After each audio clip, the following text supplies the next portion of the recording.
প্রিয় ভিউয়ার্স, শখের রাজা শেখ আমারের পক্ষ থেকে দেশে বিদেশে কাছে এবং দূরে থেকে যে সকল ভাই বোন বন্ধুরা আমার ভিডিওর সাথে সম্পৃক্ত আছেন তাদের সকলকে প্রীতি ও শুভেচ্ছা জানিয়ে শুরু করছি আজকের নিত্য নতুন প্রতিবেদনটি। আশা করি সকলেই ভালো আছেন, সুস্থ আছেন। ভালো থাকেন, সুস্থ থাকেন, এ কামনা আমি সর্বক্ষণেই করে থাকি। যাই হোক প্রিয় ভিউয়ার্স, আজকে একটা নতুন ভিডিও নিয়ে আসছি। এই ভিডিওর মূল প্রতিপাদ্য বিষয় হচ্ছে যাদের রাজহাঁসের সংখ্যা বেশি, অর্থাৎ উমে বেশি পরিমাণ হাঁস বসে, 50 বা 60-এর উপরে বা 70-এর উপরে হাঁস যদি উমে বসে, কিভাবে বসাবেন এবং কোন পদ্ধতিতে বসাবেন, কি করণীয়, সে বিষয় নিয়ে আজকের আলোচ্য বিষয়। যাই হোক প্রিয় ভিউয়ার্স, আমার আবার নতুনভাবে আরও 34টা হাঁস উমে বসছে। আর আগের পক্ষ থেকে যে হাঁসগুলি বসছিল, অর্থাৎ পূর্বের যে হাঁসগুলি উমে বসছিল, সেই হাঁসগুলি থেকে বাচ্চা বের হইতেছে আর নতুনভাবে আমি আবারও বসাইতেছি। যাই হোক, আমি 40টার মতো ডাকি বা কলই নিয়ে আসছিলাম। এই যে ডাকি বা কলই দেখা যায়, এই যে দেখা যায়, ওইখানে আমি বসিয়েছিলাম। প্রথমত একটু গর্ত করি, আমি দেখাইতেছি ভিউয়ার্স। এটা কিন্তু ডিম নিয়ে উঠে পড়ছে। এই যে ডিমের এই যে কুসা দেখা যায়, এই যে উঠে পড়ছে।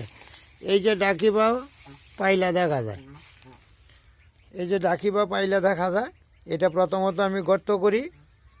গর্ত করার পর এই গর্তের মধ্যে কেরোসিন, ডেটল, ব্লিচিং পাউডার এটা নিচে দিয়ে দিই, পিঁপড়া যাতে না উঠে, দুর্গন্ধ যাতে না হয়, চিকা বা ইঁদুর যাতে আসতে না পারে, ওই জন্যেই। দেওয়ার পর এইখানে আমি বন দিই। আর খাঁচাটার নিচে একটু কম্বলের টুকরা দিই, একটু পলিথিন দিই। পলিথিনটা দিই সবার নিচে, এরপরে কম্বলের টুকরা, এরপরে ডাকিটা, এরপরে বন। এভাবেই আমি হাঁসগুলিকে বসিয়েছিলাম যেগুলি ডাকি আছে। কিন্তু দেখা যায় আমার হাঁসের সংখ্যা বা পরিমাণ বেশি থাকার কারণে আমি ঠিক এভাবে বসাতে পারছি না। একাধারে 5টা 7টা করে আসে, ডিম নিয়ে বসে। বসতে গিয়ে আমি অনেকটা প্রতিকূল পরিবেশের মধ্যেই পড়ে গিয়েছি। যার দরুন আমি যে মাটিতে হাঁসগুলিকে এখন রাখতেছি, এই মাটিটা কিন্তু একদম এঁটেল মাটি। যেহেতু এঁটেল মাটি, মাটিটা একটু শক্ত, সুতরাং আমি সারিবদ্ধভাবে মাটিতে একটু গর্ত করি। গর্ত করে ডেটল, হেক্সিসল এটা একটা বোতলের মধ্যে ভরি এবং কিছুটা কেরোসিন এই বোতলের মধ্যেই দিই। ব্লিচিং পাউডারের কিছু গুঁড়া অংশ এই পানিতে মিশাই। মিশিয়ে গর্ত করার পর গর্তের নিচে আমি এক টুকরা গোল করে পলিথিন কাটি, পলিথিনটা দিই। পলিথিনটা দিয়ে 4 কোণায় 4টা ছোট্ট কুটি কুপে দিই, যাতে পলিথিনটা নড়াচড়া না করে। তো পলিথিনটা দেওয়ার পূর্বে আমি স্প্রে দ্বারা ওই মেডিসিনটা ব্যবহার করি। করার পর পলিথিনটা দিই, কুটি কুপি। কুটি কুপার পরেই আমি বন দিয়ে দিই সরাসরি। বন দিয়ে ডিমগুলি উমে বসাই। উমে বসিয়ে হাঁসটাকে বসিয়ে দিই।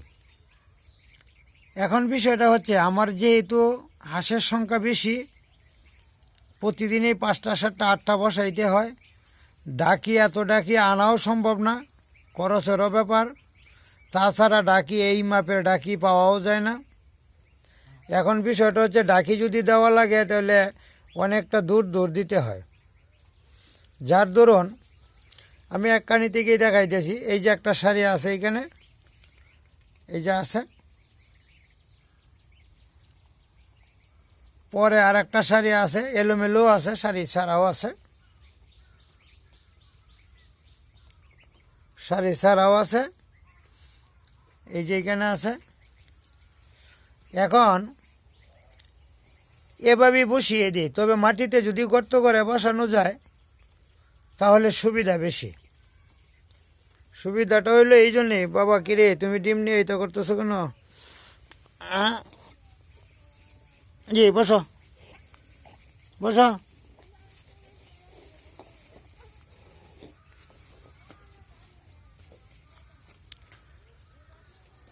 এই যে দেখেন, এখন বিষয়টা হচ্ছে যেহেতু ডাকি দেওয়া প্রয়োজন, এটা কষ্টেরও বিষয় আছে